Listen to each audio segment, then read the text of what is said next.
Friends, welcome to my channel.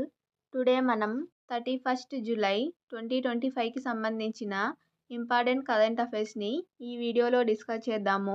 మా ఛానల్ని కనుక ఫస్ట్ టైం చూస్తున్న వాళ్ళుంటే వీడియోని లైక్ చేసి ఛానల్ని సబ్స్క్రైబ్ చేసుకోండి. టుడే చాలా ఇంపార్టెంట్ కరెంట్ అఫైర్స్ ఉన్నాయి. వీడియోని స్కిప్ చేయకుండా లాస్ట్ వరకు చూడండి. అలాగే వీడియో కింద డిస్క్రిప్షన్లో మన టెలిగ్రామ్ ఛానల్ లింక్ ఉంటుంది. అందులో కూడా జాయిన్ అవ్వండి. ఇంపార్టెంట్ కంటెంట్ అలాగే పీడిఎఫ్ కూడా ప్రొవైడ్ చేయడం జరుగుతుంది. టుడే ఫస్ట్ టాపిక్ చూసినట్లయితే జంటగా తొలి విజయం. జిఎస్ఎల్వి F-16 ప్రయోగం సక్సెస్.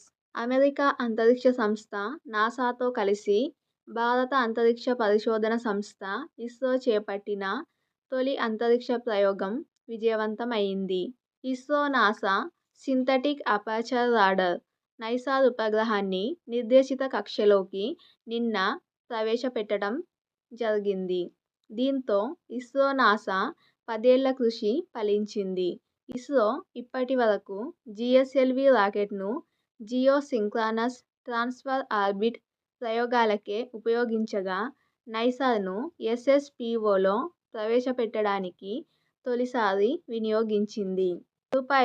13,155 కోట్ల వ్యయంతో చేపట్టిన నైసార్ ప్రయోగం భూ ఉపరితలంపై జరిగే మార్పులను నిశితంగా పరిశీలించవచ్చు. ఈ ఉపగ్రహం ప్రతి 12 రోజులకొకసారి భూమిని ఏ సమయంలోనైనా ఏ పరిస్థితులలోనైనా ఒకే సామర్థ్యంతో స్కాన్ చేస్తుంది.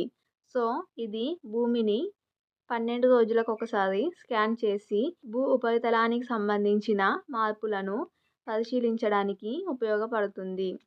ఇది అమెరికా అంతరిక్ష సంస్థ నాసాతో కలిసి ఇస్రో చేపట్టిన మొదటి ప్రయోగం. అలాగే నెక్స్ట్ టాపిక్ చూసినట్లయితే వణికించిన సునామీ.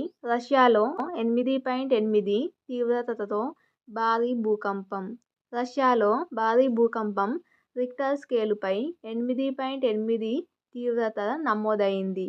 భూకంపం వల్ల రష్యాతో పాటు అమెరికా, జపాన్, హవాయ్ దీవుల్లో సునామీ వచ్చింది. రష్యా తూర్పు తీర ప్రాంతాల్లో ఉన్న కమ్చట్కా ద్వీపకల్పంలో తొలుత భూకంపం సంభవించింది.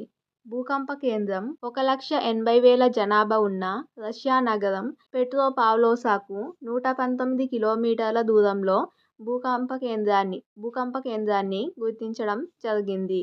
20.7 కిలోమీటర్ల లోతున భూకంప కేంద్రం కేంద్రీకృతమైనట్లు వెల్లడైంది. నిన్న రష్యాలో భారీ భూకంపం అయితే సంభవించింది. రిక్టర్ స్కేలుపై 8.8 తీవ్రతతో ఈ భూకంపం నమోదైంది. దీంతో అమెరికా, జపాన్, హవాయ్ దీవుల్లో సునామీ కూడా సంభవించింది. అలాగే నెక్స్ట్ టాపిక్ చూసినట్లయితే ఇందోర్లో ఆగస్టు 1 నుంచి నో హెల్మెట్ నో పెట్రోల్. మధ్యప్రదేశ్లోని ఇందోర్ జిల్లాలో ద్విచక్ర వాహనదారులకు హెల్మెట్ లేకుండా పెట్రోల్ పంపుల వద్ద ఇంధనం నింపేందుకు నిరాకరించనున్నారు. ఈ నిబంధన ఆగస్టు 1 నుంచి అమల్లోకి రానుంది. అలాగే నెక్స్ట్ టాపిక్ చూసినట్లయితే ఏటా 55 కేజీల ఆహారం వృధా. దేశంలో ప్రతి ఇంట్లో ఏటా సగటున 55 కేజీల ఆహారం వృధా అవుతున్నట్లు కేంద్ర ఆహార, ప్రజా పంపిణీ వ్యవహారాల శాఖ సహాయ మంత్రి BL వర్మ తెలిపారు. ఐక్యరాజ్య సమితి పర్యావరణ కార్యక్రమం వెలువరించిన ఆహార వృధా సూచిక 2024 నివేదిక ప్రకారం ఈ లెక్కలు తేలినట్లు BL వర్మ తెలపడం జరిగింది. ఏటా సగటున 55 కేజీల ఆహారం వృధా అవుతున్నట్లు తెలపడం జరిగింది. అలాగే నెక్స్ట్ టాపిక్ చూసినట్లయితే క్షయను గుర్తించే డివైస్.